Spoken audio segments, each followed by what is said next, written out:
It's Ports a Call waterfront dining, award-winning service and cuisine with a view of the dynamic L.A. harbor from every seat. For reservations and directions, visit portsacalldining.com or call 310-833-3553. Pop, pop, pop, go to pistol. Bang, bang, bang, go to gun. One love, one heart. Let's get together and feel alright.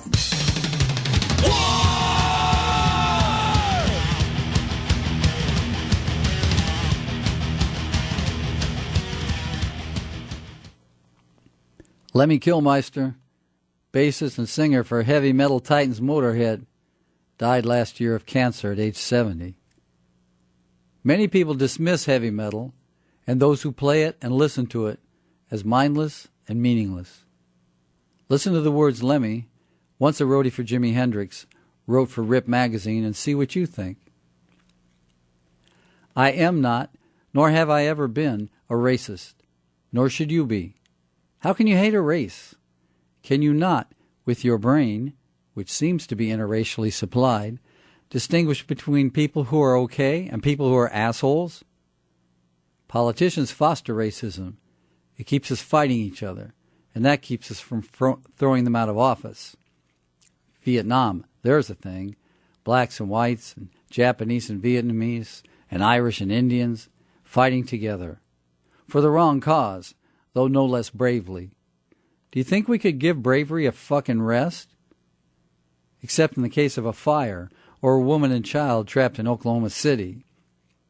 Being scared of people makes you kill them. We got probes in space that go to the stars, and we might go soon ourselves. What are we going to take with us? Hate? Work against it. Hasta la vista, motherfuckers.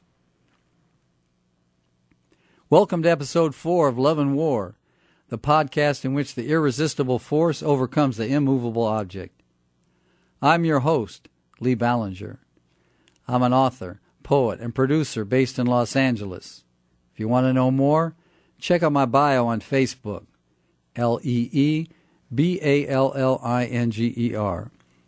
You can hit me up at rockrap@AOL.com. That's ROCKRAP, or on Facebook. Rather than obsess about whether or not music today is as good as it was in the past, or squint at the horizon looking for the next big thing, let's step back and take a look at what we've accomplished. In the post-World War II era, humanity has taken the raw material created by history and the history made by countless pre-war artists and fashioned new musical languages and new musical dialects of existing musical languages. Rock, rhythm and blues, salsa, bebop, hip-hop, heavy metal, house, free jazz, soul, Latin jazz, bluegrass, funk, country, country rock, EDM, folk rock, rockabilly, gospel, and on till the break of dawn. We created a youth culture where none existed. We created a concert industry where none existed. We made music the conscience of the world. We fought our way onto the airwaves, and when we lost battles in that war, we came up with other ways to get heard. We, or at least our tax dollars, created the Internet, the possible uses of which we continue to explore today. We have begun the sometimes awkward process of shedding our national skin and connecting with music from the rest of the world, both traditional and brand new. Where once listening or live audiences could be defined as one color or another, we have begun to create another palette where the colors run together. Countless people played a role in this. Recording and touring artists, promo men, DJs, publicists, roadies, concert promoters, session musicians, tour bus drivers, managers, producers, engineers, label and studio owners, and, of course, fans. Fans who follow their favorite band from town to town, fans who are shut in by disability or imprisonment, Fans whose passion and thirst for connection gives the lie to the cynicism which is force-fed us every day. Every step of the way, everything that needed to be done has been done by men and women, boys and girls, several generations, every color and nationality. All this despite severe external oppression and serious internal contradictions. When we do step back and look at what we've accomplished, we see we're not some bunch of helpless losers at the mercy of the 1%. We can feel confident we can change the world because we've already done it. I have a new book out called Love and War, My First 30 Years of Writing. You can download a copy absolutely free at loveandwarbook.com. That's loveandwarbook.com. Let me know what you think of it. I wrote the following poem just before the 2008 financial crash. Am I psychic? You be the judge.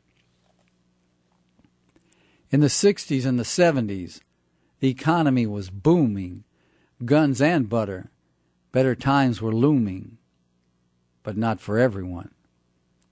Sit-ins and marches, riots and rebellions too, trying to level the playing field, tired of not making do. The blacks insisted, the whites resisted, the browns were two-fisted. So the door opened a crack, room for a few who were new. What do people do? 2 by 2, they entered America's ark, a new place.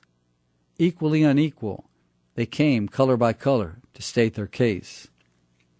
Black, brown, yellow, red, separately they made their bed.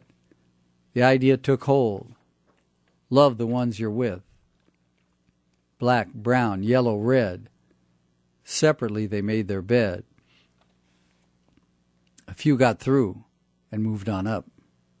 A few more got through and moved on up. But then came the 80s, and the economy moved on down. It was morning in America, time for Reaganomics. Worldwide competition, the race to the bottom had begun. The job-stealing microchip, affirmative actions, no longer hip. Today, a generation later, seems like everyone's sliding down, from redneck to Rastafarian, and everyone in between. No health care, no wealth share.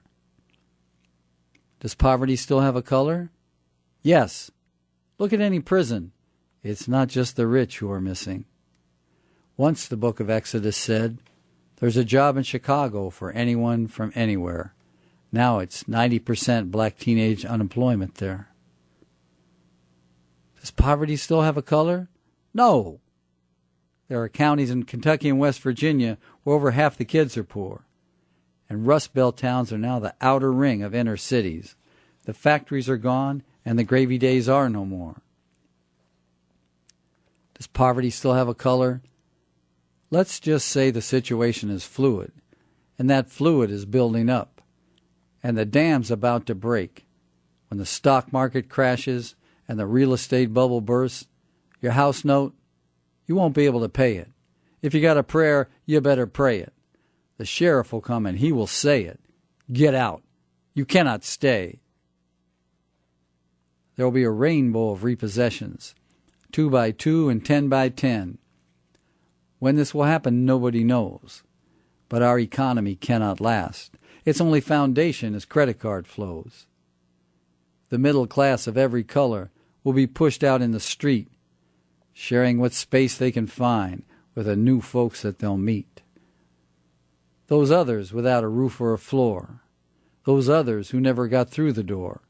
The homeless, the gangs, the welfare moms, the Gulf War vets. The immigrants who gambled on America as the land to place their bets. This will give new meaning to love the ones you're with. Love the ones you're with. A change of thinking so profound makes you wonder if we'll hear that sound. So we have to ask the poets to get us ready. From redneck to Rastafarian and everyone in between. No health care, no wealth share. We have to ask the poets to get us ready to love the ones we're with. Let's finish up with the quote of the week. This one from John Trudell, who said, "Freedom? We're born into a reality where you have to pay to be born. You have to pay to die. And you got to have money to live. Now, where is the free?" That's it for now. If you see me on the street, smile back. Pop, pop, pop, go to pistol.